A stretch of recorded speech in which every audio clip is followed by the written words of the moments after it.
ডেঙ্গুতে দেশে আজও ৫ জন ব্যক্তি মারা গেছেন। ৩ জন ঢাকা উত্তরে, ঢাকা দক্ষিণে, একজন ঢাকা উত্তরে, একজন ময়মনসিংহে। এ নিয়ে এই বছর প্রায় ৩৭০ জন মারা গেলেন ডেঙ্গুতে, যার মধ্যে ঢাকার ২৮%, বাকিরা ঢাকার বাহিরের।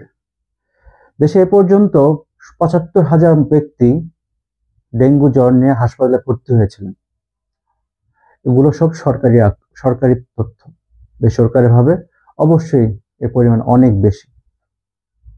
কিন্তু একটা জিনিসকে আমরা ভেবে দেখেছি, প্রতি বছর শত শত প্রাণ ঝরে যাচ্ছে একটি মশার কামড়ের কারণে। এবছর প্রায় ৪০০ লোকের প্রাণহানি হয়েছে এবং বর্তমানে যে আবহাওয়া, গবেষকরা আশঙ্কা করছেন এটি সহজেই থামবে না, অর্থাৎ ডেঙ্গু চলমান থাকছে। আসলে আমরা এ নিয়ে কিন্তু কোনো পদক্ষেপ নিয়েছি কি? আমরা জানি বর্তমানে কোনো সিটি কর্পোরেশনে কোনো নির্বাচিত মেয়র নেই, একটি অন্তর্বর্তীকালীন সরকার চলছে। কিন্তু দেশের মানুষের মৌলিক চাহিদাগুলো, নিরাপত্তা, সেটা একটা মশা থেকেই হোক আর কারো বন্দুকের গুলি থেকেই হোক, সেটাকে আমরা নিশ্চিত করতে পারছি? যারা আমার ভিডিও দেখছেন, আসুন সচেতন হই। শুধু নিজের পরিবারের জন্য নয়, আশেপাশে মানুষের জন্য, দেশের মানুষের জন্য।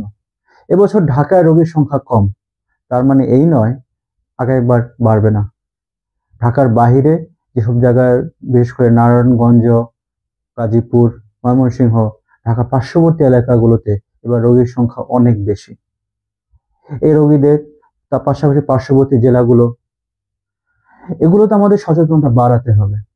সারা দেশে সকল মানুষকে মশার বাহিত রোগ থেকে কিভাবে বেঁচে থাকা যায় সেগুলো সচেতনতা বাড়াতে হবে।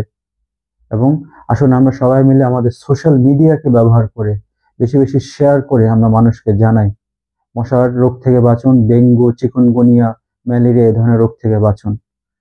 আপনার চারপাশ পরিষ্কার পরিচ্ছন্ন রাখুন, মশার উৎস ধ্বংস করুন, কমিউনিটি ভিত্তিকভাবে কাজ করুন। ইনশাল্লাহ আমরা সহজেই মশার জনিত রোগ থেকে বেঁচে থাকতে পারবো।